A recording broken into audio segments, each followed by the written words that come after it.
पूछूं? पूछिए। संकेत भैया नीची जाति वाले क्यों है? मैं ऊपर जाति वाला क्यों हूँ? क्योंकि तुम्हारे खून का रंग नीला है। झूठ, मेरा खून का रंग तो लाल है। मुझे पता है। माँ बोलो ना। क्योंकि तुमने और तुम्हारे पूर्वजों ने पिछले जन्म में कुछ अच्छे कर्म किए होंगे, इसलिए तुम्हारा जन्म एक ऊंची जाति के परिवार में हुआ है। जो गलत काम करता है वो नीची जाति में पैदा होता है। हाँ। संकेत भैया आपने गलत काम किया। मनु। सुषमा, मुझे मनु के प्रश्न का उत्तर देने दो प्लीज। मनु, मैं तुम्हें एक कहानी सुनाता हूं, जाबाला और सत्यकाम की कहानी। सत्यकाम भी तुम्हारी तरह एक छोटा सा बालक था। जब वो बड़ा हुआ तो उसकी मां ने उसको पढ़ने के लिए स्कूल भेजा। एडमिशन के समय स्कूल के प्रिंसिपल ने उससे उसके पिता का नाम पूछा, लेकिन सत्यकाम को अपने पिता का नाम नहीं मालूम था। फिर क्या हुआ? वो घर वापस आया और उसने अपनी मां से अपने पिता का नाम पूछा। फिर? सत्यकाम की मां को भी उसके पिता का नाम नहीं मालूम था। क्यों? क्योंकि वो देह व्यापार करती थी। वो क्या होता है? जब बड़े हो जाओगे तो पता चल जाएगा। अब आगे सुनो। जाबाला ने सत्यकाम से कहा कि वो स्कूल के प्रिंसिपल को जाकर बता दे कि उसकी मां देह व्यापार करती है और उसका एक ही परिचय है, वो ये कि वो जाबाला का पुत्र सत्यकाम है। फिर क्या हुआ? सत्यकाम ने स्कूल में जाकर प्रिंसिपल को यह सब बता दिया। फिर क्या हुआ? सब उसके ऊपर हंसने लगे कि एक देह व्यापार करने वाली स्त्री का पुत्र, नीची जाति वाला, इसको पढ़ाई करने का कोई अधिकार नहीं है। फिर क्या हुआ? प्रिंसिपल ने क्या बोला?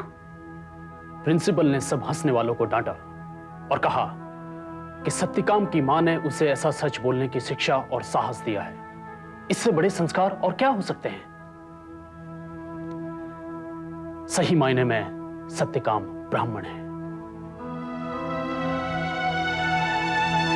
सत्यकाम को एडमिशन मिल गई स्कूल में? हाँ, और वो बड़ा होकर एक बहुत बड़ा ऋषि बना।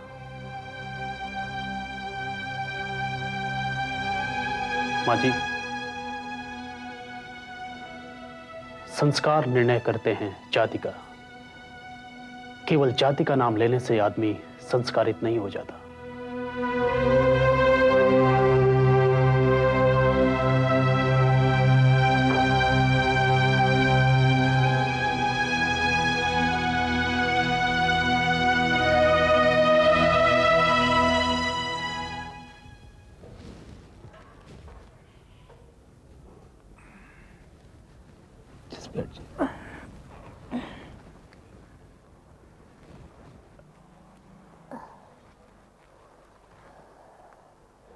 How are you? मैं ठीक हूँ डॉक्टर साहब। डॉक्टर साहब, दमन की तबीयत कैसी है? अभी कंडीशन थोड़ा क्रिटिकल है। पूरी कोशिश कीजिए डॉक्टर साहब। वो तो मैं कर रहा हूँ अंकल। थैंक यू डॉक्टर साहब।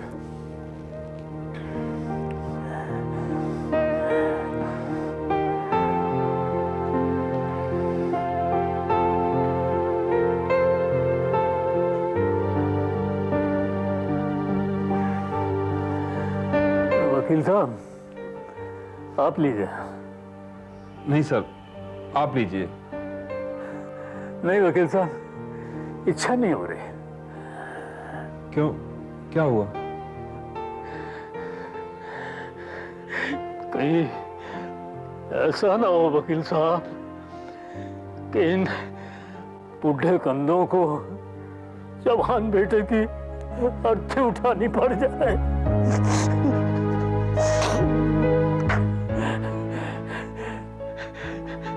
दमन की मां तो वक्त रहते ही चली गई।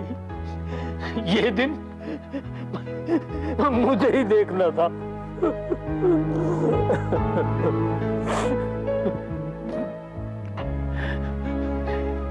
वकील साहब, रीमा कहाँ है?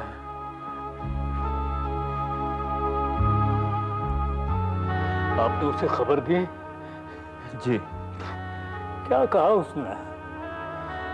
जी, वो दमन से नहीं मिलना चाहती। वकील साहब, दमन और रीमा में कितना प्यार था, पता नहीं ये सब क्या हो गया। क्या बताएं सर? दमन के तो आप दोस्त हैं, आपने रीमा को समझाया नहीं? अब कोई समझने के लिए तैयार हो तब तो समझाए ना सर। इतना कुछ हो गया, मुझे किसी ने खबर तक नहीं दी। दमन ने ही मुझे फोन कर दिया होता। जो होना है होकर रहता है, जैसी ईश्वर की इच्छा। अब लोग कर ही क्या सकते हैं। जी वकील साहब, आप जानते हैं प्रॉब्लम क्या है? कोई सर दर्द उठाना नहीं चाहता, एक लाश तक के लिए कोई जिम्मेदारी नहीं लेना चाहता। सब लोग अपनी छोटी मोटी जिंदगी में मशगूल रहते हैं। बिल्कुल ठीक कह रहे हैं आप सर। नौजवानों को रिश्तेदारियां बोझ लगने लगती हैं। ठीक है भाई, जवान हो, सैकड़ों दोस्त होंगे तुम्हारे, तुम खूब कमा सकते हो, खूब लुटा भी सकते हो, लेकिन जब बूढ़े हो जाओगे तब ये रिश्तेदारियां जो तुम्हें अब बोझ लगती हैं, यही तुम्हें इमोशनली सस्टेन करेंगी। जवानी के उत्साह में जवान ये सब भूल जाते हैं।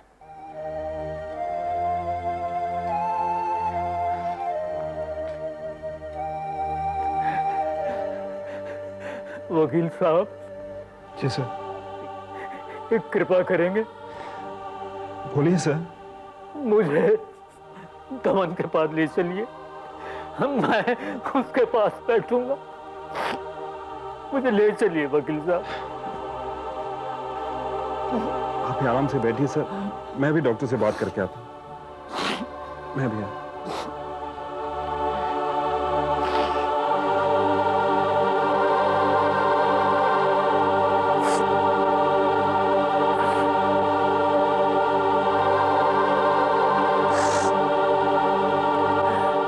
लेकिन दमन ने ऐसा क्यों किया? पता नहीं अब तलाक के केस में क्या होगा। मेरा ख्याल है हमें दमन से मिलने जाना चाहिए। नहीं माँ, प्लीज। वो तुम्हारा पति है रीमा। दमन और मेरे तलाक के पेपर साइन हो चुके हैं, और आप लोग जानते हो ये सब क्यों कर रहा है? दुनिया की नजरों में नीचा दिखाना चाहता है मुझे वो। इसके लिए वो अपनी जान तो नहीं देगा? क्यों नहीं दे सकता है? सोचता होगा आत्महत्या का नाटक करके अपनी हार को जीत में बदल देगा, मुझे दोबारा पालेगा। लेकिन वो गलत सोचता है, he is mistaken। वो नहीं जानता कि I am not a teenager anymore, I'm grown up now। वो ये सोचता है कि उसकी आत्महत्या की खबर सुन के मैं उसके पास भागी दौड़ी जाऊंगी। I hate him even more for this। Damn it। पापा, हाँ बेटा। आपने तलाक के पेपर्स फाइल कर दिए? हाँ, गुड। बस एक मुद्दा रह गया है बेटा, क्या? एलिमोनी का। क्यों? एलिमोनी का अमाउंट तय होना बाकी था। इसमें दमन की इनकम डिटेल्स की जरूरत पड़ती है। अब दमन ने ये सब कर लिया, और वकील साहब से पूछना होगा कि इसका केस पर क्या असर पड़ेगा। तो फिर पूछिए ना पापा। या फिर हम एलिमोनी की बात भूल भी सकते हैं। क्यों? देखो बेटा, तलाक तो ऑलमोस्ट हो ही गया है। अब तुम अपना कुछ शुरू कर सकती हो, और पैसों की ऐसी कोई जरूरत तो है नहीं हमें। पापा, एलिमनी पे मेरा कानूनी हक बनता है या नहीं? हाँ, बनता है। तो फिर हम एलिमनी की बात क्यों छोड़े?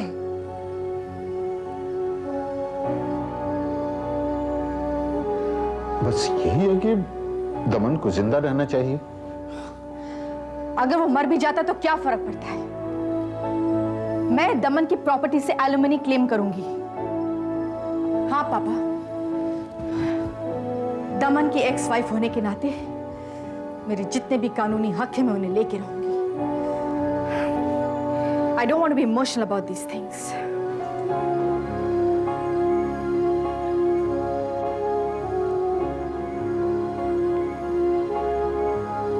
आइए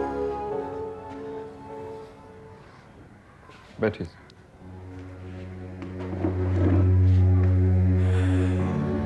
ऐसा क्यों किया तुमने बेटा? इस तरह जिंदगी से कोई हार मानता है? अगर तुम्हें कुछ हो गया तो मैं ऊपर जाकर तुम्हारी माँ को क्या मुंह दिखाऊंगा? सारी दुनिया थूकेगी मुझ पर। बेटा, मुझे इस पाप का दोषी मत बनने देना। फिर क्या दुख था तुम्हें? बेटा, मुझसे कहते अपने मन की बात। मुझे ही तुम्हें फोन कर लेना चाहिए था, लेकिन इस डर से कि तुम मुझ पर नाराज हो जाओगे मैंने ऐसा नहीं किया। और देखो क्या हो गया, बूढ़ा हो गया हूं, कभी कभी ढंग से सोच भी नहीं पाता। हे ईश्वर, मेरी बची हुई उम्र मेरे बच्चे को दे दो। यही तो मुझे मुखाग्नि देगा। इसे मुझसे मत छीनो।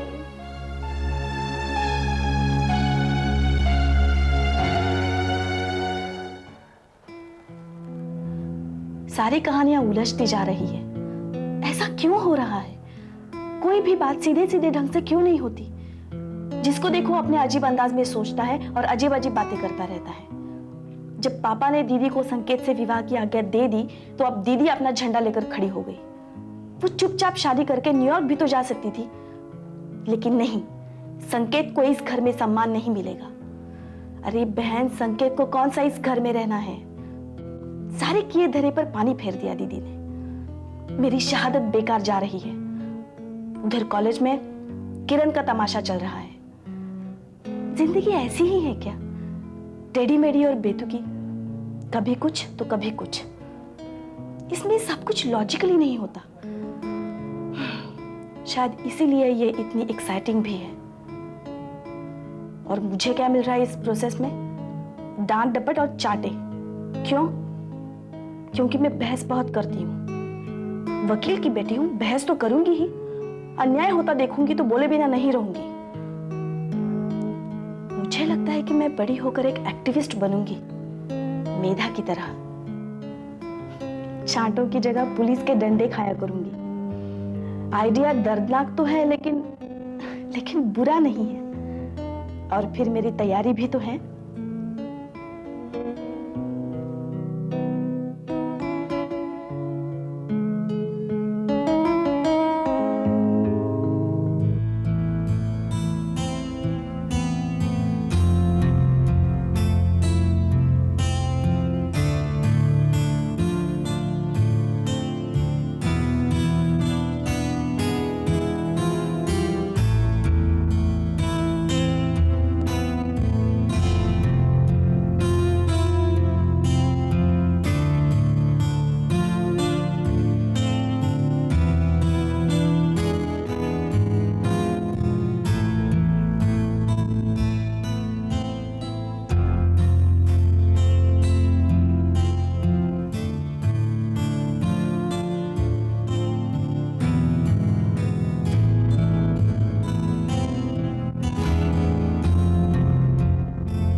यहाँ आने की क्या जरूरत थी?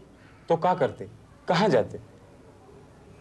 मेरे गहने बेच दो, कहीं और चलते, लॉज में रुकेंगे। मैं तुम्हारा कहना बेचने से पहले अपनी जान ही दे दूंगा। वकील साहब अच्छे आदमी हैं, कुछ दिन यहाँ रह लेते हैं, इसी बीच में नौकरी खोज लूंगा, दूसरा घर ले लूंगा। और पकड़े गए तो? किसको पता चलेगा कि हम लोग यहाँ हैं? और पता चल गया तो? अरे नहीं पता चलेगा। चाचा जी हमारे पट्टीदार हैं। लेकिन तुम्हें यहाँ पहचानते थोड़ी ही कोई।